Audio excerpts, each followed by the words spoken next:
Government rule కాదు, లేకుంటే చట్టమే కాదు. మనం 5 విగ్రహాలను నడిపినా ఉత్సవాన్ని జరుపుతాము, ఒక విగ్రహంతో కూడా నడిపించినాం. కాబట్టి విగ్రహాలను తగ్గించేటువంటి ప్రయత్నం ఒకటి చేయాలన్నప్పుడు దానికి మనకంటే మన సబ్జెక్టు కండిషన్స్ ఏవైతే పెడతామో ఆ పరిధిలోకి ఎవరైతే వచ్చి దాన్ని నడిపిస్తామంటారో వాళ్ళకు మాత్రమే మనము పర్మిషన్ ఇచ్చేటువంటి ప్రయత్నం. సరే, రెండోది, ఇప్పుడు పర్మిషన్ లేకుండా మన నోటీస్కి రాకుండా ఏమి వ్యవహారికంగా దాన్ని తీసుకొని వస్తే దానికి ఏం చేయాలనేది చెప్పండి. ఇప్పుడు నేను నిర్ణయం తీసుకోవడం అనేది తీసుకున్నాక అది చాలా సీరియస్గా ఉంటుంది. ఇంకా మళ్ళీ దాన్ని ఎందుకంటే ఇంతవరకు అట్లా అవకాశం రాలేదు, అట్లా ఇబ్బంది పడతామేమో అనే ఉద్దేశంతోనే మన ఊరిలో వచ్చినందుకంతా రాసుకోరా అని నీకు చెప్పడం జరిగింది నేను పుల్లారెడ్డికి. ఎందుకులే ఊరికే దాని గురించి ఇబ్బంది పడ్డాము అనే ఉద్దేశంతో అట్లా నియమం పెడతామంటే ఏదో లిమిటెడ్గా ఎన్ని పెడతాము. బస్తీలు మనకు 21 బస్తీ 22 బస్తీలు ఉన్నాయి. సరే, 22 బస్తీలకు ఒక బస్తీకి ఒకటి ఇచ్చుకుంటూ రావడం అనేటువంటిది అంటే 21 అయినా అనుకోండి. అది కాకుండా ఇంకా పెద్ద బస్తీలు ఇప్పుడు సంజీవ్ నగర్ అని ఇప్పుడు ఆయన అన్నట్టు 6, 5, 8 అనేది కాకుండా ఒక 2కి పర్మిట్ చేసినట్టు, సంజీవ్ నగర్, హనుమాన్ నగర్కి ఒకటి, ఇంకా ఇప్పుడు జగ్గాలపేట ఇట్లా వేసుకుంటే పేటలు ఎక్కువ ఉన్నాయి. మనకు వార్డులైతే 21 ఎన్నో కనపడుతున్నాయి, కానీ పేటలు ఎక్కువ ఉన్నట్టున్నాయి. కాబట్టి మనం పేటలకు ఇవ్వాల్సినటువంటి అభిప్రాయాలు మనసులో పెట్టుకున్నానంటే ఇప్పుడు అజయ్ చెప్పినట్టు, నాగేశ్వర చెప్పినట్టు మీ అభిప్రాయాలు ఇంకా చెప్పండి. నేనైతే ఈరోజు ఈ మత మార్పిడిలు, ఈ కన్వర్టర్ అనుకోండి, ఇవన్నీ తగ్గిపోవడానికి కారణం ఏకే కారణం వినాయక చవితి. మీకల్లా ఐడియా ఉంది లేదో, విజయనగరంలో ఫస్ట్ విగ్రహం పెట్టినప్పుడు 92లో ఒకటే ఒక విగ్రహం గ్రహించలేడు. ఆ ఒక్క విగ్రహానికి ఎన్ని సవాలు అడ్డంకులు ఎదుర్కొన్నారో వాళ్ళకే తెలుసు. ఆ రోజుల్లో వాళ్ళు యాక్చువల్ ఆ బ్యాచ్లో ఈరోజు ఇన్ని విగ్రహాలు పెరగడానికి అందరం సంతోషపడతాం. దాంట్లో నేను కూడా ఒక భాగస్తున్నే. మేము 96 నుంచి 2009 వరకు విగ్రహాలు పెట్టాను.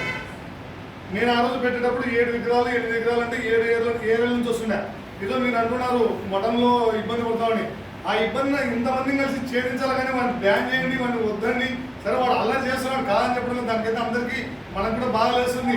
వేరే వాడు మనం ఏళ్ళు పెట్టి చూపిస్తున్నాడు. అదొక రోజు హుసేన్ రెడ్డి గారు పిలిచి నాగేశ్వర రెడ్డి ఇద్దరు కూర్చొని దాన్ని మాట్లాడి, అదే అట్లా కాదని వాళ్ళ పెద్దలతో వాళ్ళ తల్లిదండ్రులతో ఒకసారి మాట్లాడితే అయిపోతుంది. దాన్ని క్యాన్సిల్ అయ్యానని మాట ఏంటి అసలు నాకు అర్థం కాదు. అందరం పోయి ఇప్పుడు ఇంతమంది పంచాయతీ బోర్డులో పోయి అయ్యా మా పండగ ఇది మీరు చేయండి అంటే కష్టం చేస్తారు వాళ్ళు. మనం ఒకరిద్దరం పోయి దానికి పోయినసారి మహబూబ్నగర్లో తెచ్చుకొని అవతల నాగరికర్ణంలో తెచ్చుకొని డీజే అయితే వద్దు, ఇది ఫిక్స్గా. ఇది అందరూ ఎవడన్నా చెప్పారు, ఇంకా డీజే లేదు టైం లేట్ ఇబ్బంది పడుతున్నాం. ఇంట్లో ఫ్లెక్సీ కనపడడంలే. 3 ప్రసాద వితరణ అసలు నాకు తెలిసి బంద్ చేయడం బెస్ట్. మనం ఇచ్చే ప్రసాదం ఎవరు తినడంలే. ఆడ నిమజ్జనం దగ్గర ఉదయకి ఇన్ఛార్జ్ ఇచ్చినాము. లాస్ట్ విగ్రహం పడేంత వరకు అయిపోయినోడు విగ్రహం కూడా ప్రసాదం కూడా వేసిపోతున్నాడు. ఏరా అంటే స్మెల్ వస్తుంది అన్నాడు రాడు. అంటే మనం అన్నం ఆలోచన చేద్దాము. దాని ప్రకారంగా జరగబోయేటువంటి ఉత్సవాన్ని ఎట్లా నడిపించాలో ఏం కదా. ఇప్పుడు ఒక సూచన ఇచ్చినాము. ఆ 5 మంది 5 విగ్రహాలు 6 విగ్రహాలు ఇచ్చినాం. వాళ్ళు ఆ విగ్రహాలు ఏంటో కంపల్సరీగా ఉండాలి. అవసరమైతే డిపార్ట్మెంట్ సహకారం తీసుకోవాలి, ఎక్కించి తీరాల్సిందే. ఇంకా డీజే లేదు, బోజే లేదు కాబట్టి ఖచ్చితంగా రథం ఎక్కించి తీరాల్సిందే. 10-11 కన్నా కనీసం వాడు బయలుదేరితే 1 గంట కాదు వస్తే మీరు అన్నట్టు పూర్వం వచ్చినట్టుగా ఈ తోపులాట ఇదంతా వాళ్ళు పట్టించుకోరు. పాటుగా మనం కూడా ప్లాన్ చేయాలి. ఆ వ్యవస్థను ఇమ్మీడియట్గా ఎప్పటికప్పటికి అప్డేట్ చేసి దాన్ని అక్కడ ఉండే పోలీసు వాళ్ళతో సహకరించుకొని దాన్ని ఎట్లా చేయాలనేటువంటిది ప్రయత్నం. అవసరం అనుకుంటే డిపార్ట్మెంట్ సిఐతో ఎస్ఐతో వాళ్ళ స్థాయిలో వాళ్ళని కూడా యూజ్ చేసుకుంటాం. అప్పుడు అలాంటి చోట సమస్యగా ఉంది అని చెప్పి ఇట్లా వెళ్తాము. సో చిన్న ఈ విషయాలు ఏవైతే ఉన్నాయో వీటిని ఇప్పుడు అన్నీ నోట్ చేసాము. మళ్ళీ నెక్స్ట్ సమావేశంలో ఏవైతే ఉన్నాయో ఒకటోటి సాధ్యమైనంత వరకు మనం ఏ పద్ధతిలో పరిష్కారం చేస్తే మనకు అనుకూలంగా ఉత్సవం ఉంటుందనేటువంటిది దృష్టి పెట్టుకొని ఆ రకంగా అందరి అభిప్రాయాలను తీసుకున్నాం. కాబట్టి ఈ అభిప్రాయాల మేరకు ముందుకు పోదాము. దానివల్ల ఎలాంటి ఇబ్బంది ఉండదు. టీములు ఇప్పుడు ముందు తయారు చేసినటువంటి వ్యవస్థ అంతా ఉందా, రికార్డు ఏ విగ్రహాలు ఎట్లా ఏం కదా ఏంటి అనేటువంటిది. సరే, ఇప్పుడు ఈ కాంట్రవర్సీ ఏవైతే మాట వినడం లేదు కాబట్టి మేము మీకు పర్మిషన్ ఇవ్వంగా. మీకు పర్మిషన్ కావాలంటే డిఎస్పీ గారి నుంచో సిఐ గారి నుంచో అటు నుంచో పోయి తెచ్చుకోండి. మీకు అప్పుడు కమిటీ విలువ తెలుస్తుంది, కార్యక్రమం విలువ తెలుస్తుంది. నువ్వు ఒక్కడి కోసం ఏదో ఇచ్చేసి అందరినీ 100 మందిని 1000 మందిని ఇబ్బంది పెట్టడం కరెక్ట్ కాదు కదా. అప్పుడు వాళ్ళ దారికి వస్తారు. అట్లా కొన్ని ప్రయత్నాలు చేద్దాం. దానివల్ల కూడా కొంత వాళ్ళని మార్పు చేయడానికి ఉంటుంది. ఎందుకంటే అప్పుడు వాళ్ళకి చెప్తాం అది ఏదైనా ఉంటే ఇది చూడండి, వానికి ఎన్ని గంటలకు చెప్తాడో అన్ని గంటలు వాడు వేస్తాడా నిమజ్జనంతో సహా అయిపోతుంది. అన్ని గంటలు ఏమి అవసరం ఏ కమిటీ విగ్రహాలైనా కమిటీ వాళ్ళు చెప్పిన దాని ప్రకారం నడుచుకుంటారు. ఇది విగ్రహాలు వస్తున్నాయి 2-3 అది మెయిన్. ఈసారి పోలీస్ డిపార్ట్మెంట్తో ఈసారి కంప్యూటర్ బంద్ చేద్దామని అయితే లాస్ట్ టైం చాలా ఇబ్బంది పడ్డాం. డీజే వాళ్ళందరికీ ఉపయోగం ఉందా నష్టం ఉందా నేను అడుగుతున్నాను.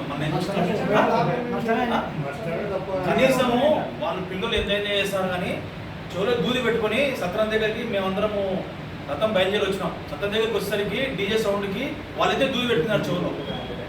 దయచేసి డీజే మాత్రం పర్మిషన్ అయితే ఆడిపగలో ఉండే వాళ్ళకి ఇబ్బంది అవుతుంది. First DJ. ఇంకోటి వచ్చేసి పర్యావరణాన్ని పరిరక్షించిన సందర్భంగా కంపల్సరీ మట్టి విగ్రహాలు అయితే మన 2 ఏళ్ళ నుంచి నిర్ణయం తీసుకుంటున్నాం. దయచేసి ఈసారి కంపల్సరీ మట్టి విగ్రహానికి అయితే పర్మిషన్ ఇవ్వండి, లేదంటే లేదన్నా. నేను చెప్పేది అది ఫస్ట్. ఈ పాయింట్తో పాటు మట్టి విగ్రహం పూజిద్దాం, పర్యావరణం కాపాడాలి. డీజే వద్దు, పోరాటం. విగ్రహం అయిన తర్వాత మట్టిది వాడుకోవచ్చు. దాన్ని ఇచ్చినామంటే కదా. ఆల్రెడీ మన ఊళ్ళో వచ్చేసి మట్టి విగ్రహాలు కూడా ఉన్నాయన్న కర్నూలులో.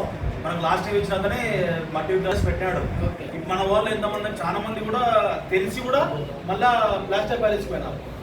మనం ఆల్రెడీ 2 ఏళ్ళ నుంచి చెప్తున్నాం కనీసం ముందుకు మారండి దయచేసి మళ్ళా ప్లాస్టర్ పారేసిపోతున్నాం. ఇప్పుడు ఆ పేపర్ ఏవో వస్తున్నాయని పొద్దుటూరులో అది కూడా వచ్చింది. అది కూడా మన గ్రూప్ లో యాడ్ చేస్తాము. నెక్స్ట్ వీక్ కల్లా చూస్తాం. ఫోన్ అనుకొని అది కూడా పెట్టేస్తాం. ఫస్ట్ ఈ 2 తీసేసుకున్నాం, డీజే మట్టి విగ్రహం. ఇంకోటి కూడా డీజే మట్టి విగ్రహంతో పాటు లారీ కూడా ఖచ్చితంగా క్యాన్సిల్ చేసుకున్నాం. అట్లా బస్సులో వాళ్ళు అట్లాంటి ఏదైనా పెట్టుకొని ఆడే వాళ్ళ బస్సులో 2 గంటలు కాకపోతే 3 గంటల సేపు అన్ని డ్యాన్స్ చేసి ఆ తర్వాత బయలుదేరి వచ్చినారు అనుకోండి, దీని ఏముండదు రస్తాలో. కాబట్టి కార్యక్రమం సాగరీ జరుగుతుంది. అట్లా ఇది చేద్దాం, ఆ ప్రయత్నం చేద్దాం ఈసారి మనం. బయట వెళ్ళి ఖచ్చితంగా చేయాల్సిందే డీజే క్యాన్సిల్. డీజే ఎందుకు ఏ బజార్ ఈ బజార్ ఆ బజార్ 10 మంది వచ్చి చూస్తారంటే డీజే ఏమున్నారు షోరూమ్ ప్రోగ్రామ్ ఉందంటే ఎవరన్నా 10 మంది వచ్చి చూస్తారు. వాళ్ళు మాట్లాడుకుని వచ్చిన వాళ్ళకు ఎవరు మాట్లాడుకుని కూర్చున్నారు బయటకు వస్తారు. కమిటీ ఏర్పాటు చేయడానికి ముఖ్య కారణాలు అందరూ మాట్లాడుకున్నాం. కాకపోతే ప్రతిదీ ఏదైనా సరే మనం నిర్ణయించుకున్నామంటే ఆ నిర్ణయాన్ని కట్టుబడి అందరం ఉండాలి. ఒకటి ఫస్ట్ పాయింట్. ఏదైతే నిర్ణయించుకుంటామో పెద్దలు అందరూ ఆధ్వర్యంలో కూర్చున్నప్పుడు ఆ వ్యక్తి ఏదైతే ఈరోజు మాట్లాడుకున్నామో అవి ప్రతి కమిటీ ఫాలో కావాలి. ఆ విధంగా మనం ముందుకెళ్ళాలి. ఒకటి. తర్వాత రెండోది డీజే ఇప్పుడు అందరూ ఏకాభిప్రాయంగా వద్దంటున్నాం. ఖచ్చితంగా అది 100% మనం ఫాలో చేయాలి. వద్దు ఎవరైనా ఏదైనా తెచ్చుకొని 1 లక్షలు కట్టాము, 2 లక్షలు కట్టాము, 3 లక్షలు కట్టాము అనేది మనకి నథింగ్, అనవసరం. తర్వాత దీంట్లో ఇంకోటి ఏమొస్తుందంటే ఎవరైతే తెచ్చుకుంటారో ఎవరైతే వాళ్ళు అంటే మేనేజ్ చేసే క్యాపబిలిటీ ఉండే పిల్లలు కొందరు ఉంటారు. వాళ్ళు పెద్దల కాడికి వెళ్తారు, రాజకీయ నాయకుల దగ్గరికి వస్తారు. అన్న మేము పెట్టుకున్నాము, కేంద్ర సమితి వద్దంటుంది, దయచేసి మాకు ఎస్ఐకి సిఐకి డిఎస్పీకి చెప్పి మాకు స్పెషల్ పర్మిషన్ ఇవ్వండి అంటారు. కాబట్టి దయచేసి దీంట్లో మనం ఆలోచించాల్సింది ఏంటంటే కేంద్ర సమితి నిర్ణయాలు ఏవైతే చేసి ఉంటాయో ఆ నిర్ణయాలకు సంబంధించిన ఒక పాంప్లెట్ ప్రతి రాజకీయ నాయకుడికి ఉంటారు. మీరు ఏదైనా పర్మిషన్ ఇచ్చినారు అంటే అది మా ఆధ్వర్యంలో ఉంది, మేము ఖచ్చితంగా దాన్ని వ్యతిరేకిస్తాము. ఒకటి. రెండో పాయింట్, లేదు మీరు ఖచ్చితంగా మేము పెట్టాలి అంటే మీ ఆధ్వర్యంలో మొత్తం నడపండి, మేము ఉపకరణ వచ్చేస్తాం. ఎందుకంటే కఠిన నిర్ణయాలు తీసుకోకపోతే వ్యవస్థలు చెడిపోతాయి. కఠిన నిర్ణయాలు కంపల్సరీ అవసరం. రెండోది ఏకో ఫ్రెండ్లీ వినాయక, అంటే మట్టి వినాయకులు. మట్టి వినాయకులు 100% ఈసారి మనం ఫుల్ఫిల్ చేయడానికి ప్రయత్నం చేయాలి. ప్రయత్నం 100% చేయాలి.